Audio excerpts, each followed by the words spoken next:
People will tell you, oh, he thinks he's better than everybody. Guess what? Maybe I do.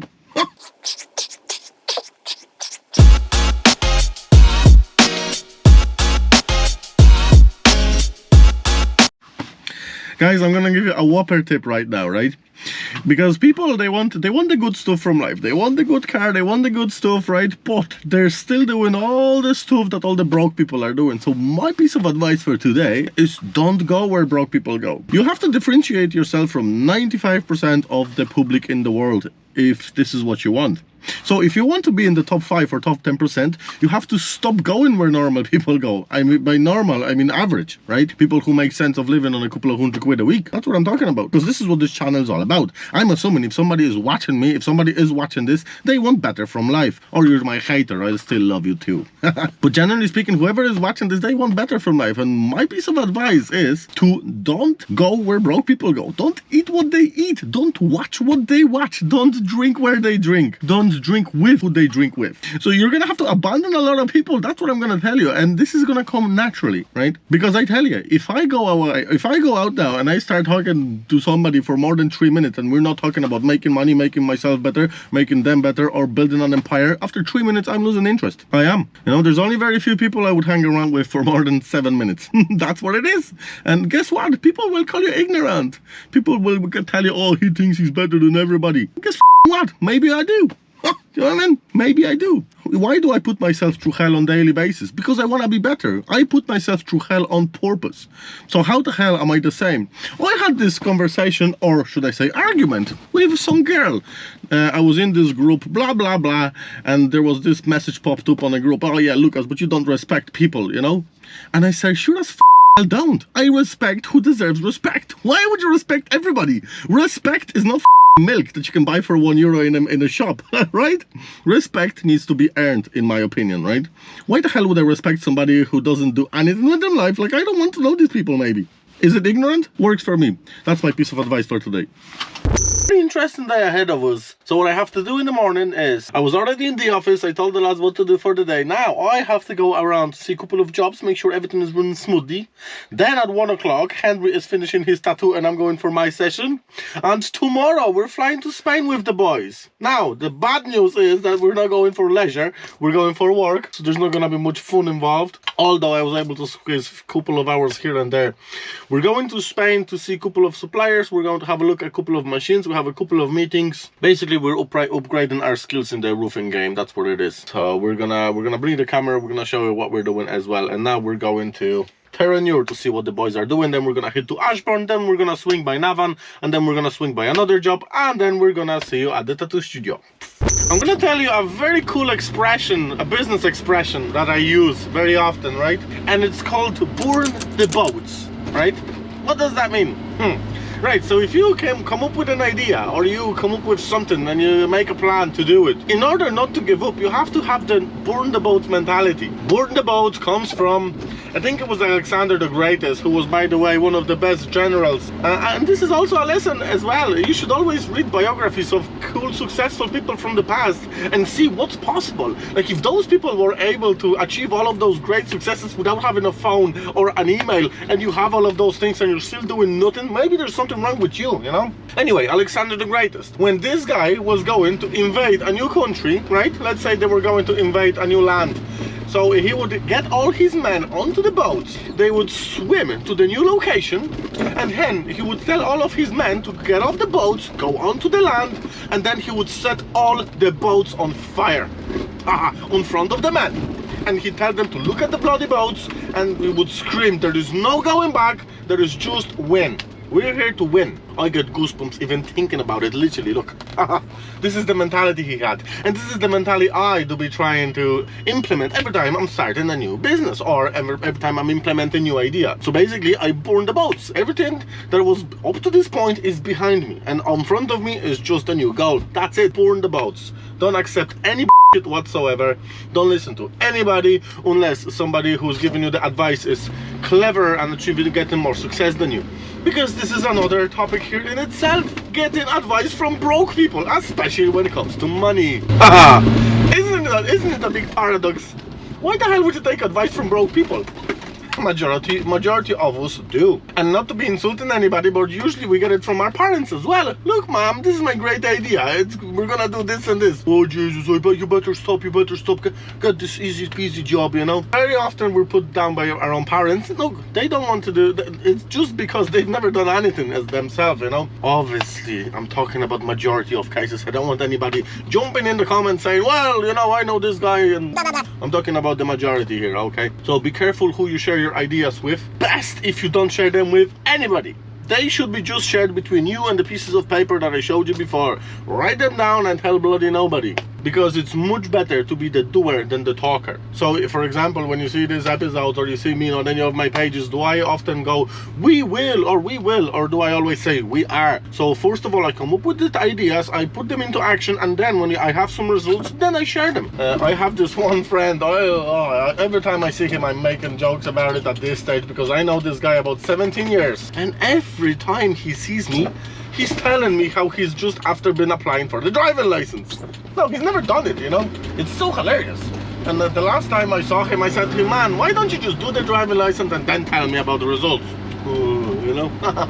Don't be that guy. Don't be that guy. I don't know what it is, but whenever you try to show off and you tell people about your idea, or whenever I do, somehow it just doesn't happen, you know? So it's better to keep it to yourself. See, if you're starting from absolute zero, if you're watching me here now and you want to do something with your life and you're absolutely in a place where you have no money, you're just working your job, you don't even have a car, this is actually the best place to start with. You trust me. Do you know why? Because then you will really appreciate everything that you will get. Plus, it makes you hungry. Hunger is a very powerful emotion in my opinion. That's the reason I'm still renting, because I know the type of house I want is gonna be about $1 million, right? So if the banks are giving me $500,000 right now as a single guy, I don't want it, because if I got it, that would stop me from being hungry. And right now, if I'm still renting, that keeps me on the edge. So that keeps me that I'm still waking up at 5 because I'm still trying to achieve that goal. Everybody will say, oh, why don't you just get the house for 500,000 and keep going up and keep going up? And I wouldn't do that for the simple reason because that if I get into my house, I just want to live in it. I don't want to be swapping houses every 2 years. But yeah, I think you should keep the hunger to be working for you, basically, you know? Because the more hungry you are, the more motivation you have. And the more motivation you have, the more drive you have. And the more drive you have, the more stuff you will get done. Like, I know people that will work 18 to 20 hours a day when they're super hungry or when they're motivated, you know? The thing is that not many people are hungry or motivated, you know? Do you not think that Jeff Bezos could pay people $5,000 a day for working in the warehouses? He could. But they're paying people 400 to 500 quid a week because that keeps them by their throat held against the wall. Because if every average Amazon worker would go $2,000 or $5,000 a day, they wouldn't be hungry. They wouldn't come to work on Monday morning. They wouldn't care. They would have no respect for the job. So, you know, there's all this money in the world. If you were wondering why you're only getting a couple of hundred quid a week, it's because that way. There's plenty of money for people who should get it or should deserve it, because I know people who are making $1,000 or $2,000 a week, but guess what, Monday morning 5 o'clock they're up.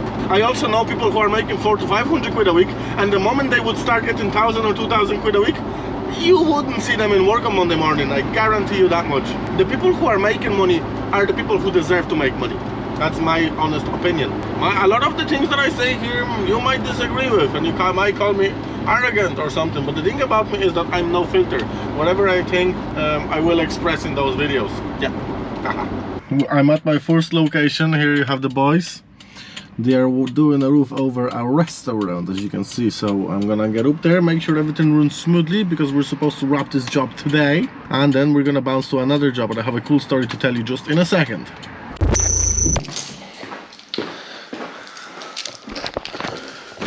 Georgie Burgess! How are you, Davey? Good, good, good. This is Davey, one of our top lads. Let's have a look what we're doing up there. How is it going there, Davey? Yeah, it's good. It's just after, obviously, the rain, torrential rain over the past 2 days. Once that got on, you know the place, that place. Lovely. This is it here. So the boys need to come back here and do another coat, because the rain has poured on us the day before and they left little imperfections in the finished top coat. But generally speaking, that's it.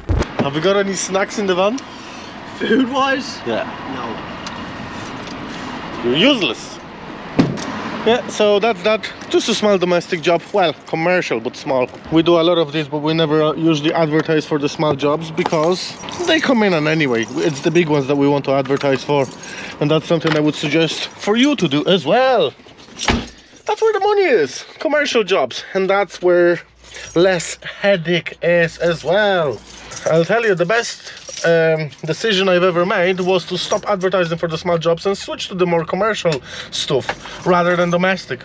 Because if we're doing a job which is, let's say, €300,000 roof, we often do them. So that'll be one of the big jobs, you know. We do a couple of them a year. But imagine it's a one job, you have to write one invoice, blah blah blah, you're dealing with one person. But how many small domestic jobs would you have to do to get €300,000 into your business account? How many people do you have to talk to? How many of them are gonna be paying in the hall? I mean, a fraction of them always are, you know, not all. The more commercial, the bigger the jobs, the less the headache, because the people who you operate with, they're professional. They're business people. I mean, they're not anybody who knows what I'm talking about will agree with me, you know. And this is something you could try implement in your business as well, regardless of what business you're in, regardless of what it might be if you're not in one just yet. Maybe try to get into the commercial market rather than the domestic straight away. So let's say you want to be a painter, you know, so the plan is to have a van, 2 lads, and go around painting houses. Why? Maybe it's better to start painting warehouses, start painting commercial buildings, you know, open a maintenance company rather than that, you know. So then your each invoice starts at 20 grand instead of 2 grand, you know. And you can do that in every single business, I think, you know. Obviously some will be focused just on let's say car detailing. If you're doing car detailing for private people, why not contact any of the main dealers and try to do a deal on 20 cars at the time, you know. Obviously, you know, I know nothing about that type of business. I don't even know if it's possible. I'm just giving you an example, you know, because I believe that every business could be scaled somehow to get into the commercial, you know. I'm gonna tell you why becoming a personal brand for your business will be far beyond any type of marketing that you could buy from Facebook or Google. So if you become a personal brand for your business, basically all your marketing is free. Now let me tell you how it works. Gary Vee wrote this book, right? And in the book there's a cool lesson from it, right? So basically what it says that it's like in marketing it should be like boxing. So the moral of the story is that nobody ever goes into a boxing ring and swings right hooks all the time. There's always jabs, right? So you go into a ring, there's a jab, jab, jab, boom, jab, jab, jab, boom. And the same rule has to be applied to making content on internet. So basically you have to be giving people short videos of how you do this stuff. This is your jabs. And then your right hook is asking for the sale. So let's say if you own, for argument's sake, let's just say you own a coffee shop. How would you do marketing? How would you drive people to work to come to your shop? Well, maybe make some videos about how you make the coffee. Explain where do the beans come from. Maybe tell people where you get them.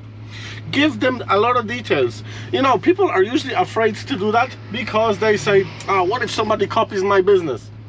Oh, let's keep it in, you know, let's keep it tight. But this is a lot of horse, in my opinion, because in today's day and age, we live in an information age. Everything out there is available on my bloody phone. And I don't even have to type anything. I can just ask Siri to tell me. You know? So if you think that you're holding some magic secrets to your trade, you're not. I could find out everything about your business in 20 minutes. Exaggeration, obviously, but generally speaking, that's what it is. So share as much details about what you do and how you do, and make the videos interesting. Make sure people want to listen to you. And then, so the golden ratio, in my opinion, is about 7 to 8 videos about how you do things, so you drag people's attention to your videos, and then another 2 videos will be you asking for a sale. Don't be that company who just every single post or every single video they put, oh yeah, this is my crap, buy it, buy it, buy it, buy it, buy it. That's not gonna work in today's day and age. So becoming a personal brand will allow you to be that person who people basically want to watch. Have a channel on YouTube. Start talking about what you do. And the funny thing is that, you know, you could even grow yourself by doing so. Because let's say you start recording videos the way I'm doing it here. Now I just so happen to have a lot of knowledge in different areas of about different topics because I've been reading and listening to audiobooks. But if you don't, all you have to do is before recording an episode, just get prepped, learn what you're gonna talk about, give people some advice based on what you've just read, so that way you're learning, you're teaching other people, you have some great content, and then you have a free marketing. there you go. Becoming a personal brand is very, very important. So you can see a lot of YouTubers doing that, right? You know, if I just started a YouTube and started teaching people something, and then I would be dependent on other people to sponsor me, that's fine as well. A lot of people do that. But if you already have a business, why don't you do it yourself? Why don't you become the guy? A lot of people won't do it because they're afraid of the camera, right? They are afraid of being criticized on the camera. Look, all I can say about that is just pick up a couple of books about public speaking. Books about public speaking, they will solve a lot of your problems that you have, because all it is a lack of self-confidence and a couple of other factors. Now you might translate it to some other way. Our conscious brain very clever in giving you excuses on why not to do stuff like that, but I would strongly suggest going into it, you know. I always say to people when they're asking me for tips on how to start social media, I say start recording yourself in the kitchen and just waffle about anything, because it's all about getting your brain used to listening to you. I said it in the previous episode that, you know, the evolution is happening so fast right now that we're not used to listening to our own voice via technological devices like my phone. You know, like if I record my voice now and then I listen to it, that is basically not natural. You're not supposed to hear it in the animal kingdom, basically. That's what it is. So you have to get used to it. So start recording yourself 20 minutes a day about anything and get used to your voice to the point where you don't get shivers. Because, you know, when you start doing that, you will get shivers. When you listen to your voice, you'll be like, oh, I don't want to hear it. It's cringy. And that's natural. That's perfectly normal. The thing is that you have to overcome it. That's it. Do you think I was always so confident and so cool on the camera? Well, I hope I am. But do you think I was always like that? No, I had to overcome it. I came across a couple of videos, I learned it. I started recording those videos in 2014, before TikTok was even a thing. So there you go, there's a quick couple of tips. You know, most businesses work on the same principle. You have a product or a service, and then you have a client who's supposed to buy or purchase your product. But they need to know about you somehow, you know. So now we're going to focus a little bit on the marketing aspect and how the hell do you put yourself out into the world, because people think that business is having this great thing and that's it. They forget completely about the marketing, but you wouldn't have any idea of how many people I know who have this great product, great service, but yet nobody knows about them. What, you know what I mean? This is something you should focus at the most when you're starting your business. So the way I would go about it is, obviously your product or service needs to have a website. When you're getting a website done, make sure you have a copyright person to do the text and the layout of the page, because the graphic designers usually haven't got a clue about what you're doing. So let's say if you're about to, let's say you have a paving company and you're about to do a website and you want to have a nice pictures, nice text, you know, and then you go to a graphic designer, and let's say it's just some small company that's gonna do the website for $1,000. Now they won't know what to put there. They're not gonna know any aspects of the paving. They haven't got a clue about what you're doing. And the chances are that if you don't read a lot of books, your grammar might be not 100% on point in order to write that copy, you know. Writing copy, it's a job in itself. So I would strongly advise to first go to a copyright person to get the layout of the website, and then go with that to your web designer, because your website needs to be on point. So when you have your website done, then, you know, how do people get into your website? You need to make sure that the website comes up on the first page of Google, the first 3 searches. That's what I would advise. You need to pay people to do that. It's called the SEO. So basically whoever designs your website, they're gonna do that, and it takes time. And we're gonna explain in another episode how it works properly, but in this right now I'm just giving you a short tip on how to make sure that your name is out there. So you have your website, you have your SEO, and then I would strongly suggest to have your Google ads. So basically Google ads will ensure that your business comes up on the first page in the ads section. It's also very important, and it's not all that expensive. It should cost about €600 to pay to Google, and another €600 to the advertising company who does it for you, unless you learn how to do it yourself, which I would strongly advise. That's how I did it, you know. I had to learn it all by myself because I wasn't going to pay companies to do it for me. The problem is that if you have one company, that's fine. But like I had companies who were trying to charge me €600 management fee for each website that I have, and I have 7 of them. So, you know, it becomes a hefty price. That's why it's better to do it yourself and learn how to do it. It's not all that hard. So you have your website, you have a Google ads, you have your SEO. What then? You know, then it comes your social media. So Instagram, Facebook, and TikTok. And that's the ratio you should be uploading the video. So we'll start with TikTok. TikTok has its own editing software. It's super easy to make videos on TikTok. You also get a lot of free exposure. And, you know, before you say anything, you know, I know what you're gonna say. Oh, TikTok is for kids, TikTok is this, TikTok is that, TikTok is not for serious businessmen. Bullshit. You would be very surprised of the type of jobs that we get from TikTok. Very surprised. The thing is that whoever downloads TikTok, the TikTok algorithms are so intelligent. So if you start scrolling and you swipe on the stuff that you're not interested in and keep watching the stuff that you like for more than a few seconds, TikTok will know what stuff to show you. So let's say, you know, if you're a teenage girl, all you're gonna see is girl dancing and all that crap. But if you're a guy like me, when I go onto TikTok, all I see is motivational videos, all I see is legends, all I see is cool motivational stuff. And a couple of other things as well I'm not gonna mention here. But yeah, that's what it is. So you should upload your videos onto TikTok, and then what you do is you wait and see which ones go viral. Because if videos go viral on TikTok, that means that they're good, they're done properly. TikTok videos should always have a hook, should have a, you know, it should be properly constructed. You know, we're gonna go through this in the future videos. Now I'm just giving you a short and sweet recipe here, okay? So you upload your videos onto TikTok, and then you go onto your computer and you download the link of that video, and you download the video without the watermark. Okay, so once you have the video downloaded, then you upload it onto Instagram, and Instagram should be connected to your Facebook page. So see what I'm doing here. I'm making one video on TikTok, and then I'm downloading it, I'm putting it on Instagram, and it's already uploaded onto Facebook. So you have 3 platforms with one video. And then Facebook and Instagram also, I would strongly suggest to have an ad going in that on those apps. And TikTok doesn't require any ads yet, although you can, but I would strongly suggest try to make sure your videos go viral because they're done properly, not because you pay in TikTok. That would be my piece of advice. Okay, so you have your website, you have your social media. What then? Then what I would suggest to do is have a YouTube channel as well. Now, if you don't want to be active on the YouTube channel the way I am, what you could do is you could just have a couple of videos about your product or service, explaining what you do. Why? For the simple reason that even if you're sending your quotation to a client, your quotation should be a masterpiece. There should be everything in it. When you're sending a quote to a client, you should have absolutely no other questions, okay?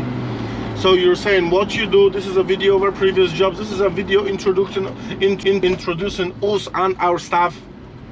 And there should be a link to your YouTube. That's what it should be. Somebody should be able to look you up, see who the hell are you? Like who are you? Why should somebody take you to do their job and give you some money? Like who the hell are you? You know, that's what it is. You know, you should be visible across all pages, all websites, and all apps. Okay. So we have the website, we have the social media, we have a bit of the YouTube, and then what I would suggest is throw an occasional ad in the newspapers. They're not expensive, and there's still a lot of people out there who don't use social media and don't use Google Ads. There's still a lot of the elderly who will genuinely rather use a newspaper rather than Google, you know. So occasional ad in the newspaper is not going to hurt the bank. And you know, the way I would do it is keep doing it until it's paying for itself. Like if you put an ad for 500 quid and you get your 500 back on the next job and it basically pays for itself, keep it going, because it's all about brand awareness rather than marketing, I would say. So make sure that the ad is visible there all the time, once it's paying for itself, you know. So once you have those few done, then we get into the cold calling. Okay, well that's where the nightmare comes in. Nobody wants to do the cold calling. What is a cold calling? So let's say you are, what could I say? Right, let's say for argument's sake, let's say you are a painter. Now, you don't have any marketing, you don't have anybody, nobody's calling you, so what do? Now, who usually hires painters? It would be builders. So cold calling means basically getting on the phone and calling every single builder one by one from the phone book or from wherever the hell you get the list from. You call them one by one and you introduce them. You introduce yourself to them and you say what you do. And that way you basically start making contacts, and you know, 1 out of 10 will call you back, you know. So if you make a couple of 100 calls a day, that's good enough, you know. I have a full-time person working for me making cold calls all day, every day, about others, different stuff, you know. So definitely pays for itself on the long run. Maybe you could implement using Google Maps into getting jobs. It depends whatever business you're in. I tell you, I do it in my roofing business. I have a person who sits on the laptop all day and checks up on Google Maps and looks up all the asbestos roofs. Once I see an asbestos roof, I take the name of the company and we give them a bell and we tell them what we do, how we do it, and what we're gonna do to their roof. You know. But there's also many different examples of people using Google Maps in their business. There's this billionaire, Ray, hold on, what's his name? I can't remember his name off the top of my head. What he did was he invested in the oil industry, right? But he didn't do it like some rookie, right? What he did, he got people to go onto the Google Maps. He took satellite pictures of all the oil plants, and when the oil plants are full or not full, he basically took pictures, and on the basis of that, he was able to judge whatever the hell, and on the basis of that, he invested in the oil industry. And it was a roaring success for it. Now, I don't know the details about that deal, but it was a clever touch. I thought it was a very clever, you know. Maybe you could implement something like that in your business, whatever business you might be in, you know. We are in, well, Briggan at the moment, and the story here is that we're doing a big job. It's a big commercial block, leaking water everywhere. And we're gonna have a look at what's going on, because as far as I'm concerned, we have the first stage ready. So I'm just gonna have to make sure that everything is good and we can sign it off then. So this is what it is here. Basically, this entire block here is leaking water under those slabs. So the idea is that we lift the slabs, we waterproof whatever is underneath, and we put the slabs back on. As you can see, there have been multiple repairs done here before. And this is what it looks like. This is our first phase. It's gonna be done probably by the end of this week. Well, I'm hoping tomorrow. Here we have Stanley, our magic man. How are you, Stanley? Hiya. Stanley is responsible for this job. So basically, this is what it is. Nothing special. We're lifting all the slabs. As you can see, all of this area is now done. There was a big flower pot here with the grass. We have removed it because it was a recipe for a failure, basically. And here we have the steps. We still have to tie up a couple of bits and pieces here. We have waterproofed them, all the edges here. We have fitted them on the corners, blah blah blah. Here you can see the Lava 20 system underneath all of the slabs, and there we have the little packers where the slabs sit. Easy peasy. And then we're gonna move to the next section. Here we have the lads fitting the mesh tape just at the flashings, and then the matting will go on top of it. What's going on here? Hello, Lucas speaking. How can I help? Hello? Yes. Oh yeah! Okay, so the boys are doing the flashings. As you can see, we're fitting the mesh tape at the corners because this is where the majority of the cracks are. And then we're gonna mix our liquid with some fiber reinforced material, and then we're gonna pour it all the way you have it here. And then we're gonna top it up with a second coat and then a top coat, and then we move it forward to the next section, which is this. And then we're obviously gonna waterproof the steps professionally the way it should be. And then we have another side over on the other side to do, which is the what's that? Skill, I think. Yeah, that's what it is. Okay, well, the boys are getting on great. No problems here, so I think I can bounce to another job and see what's going on the other one.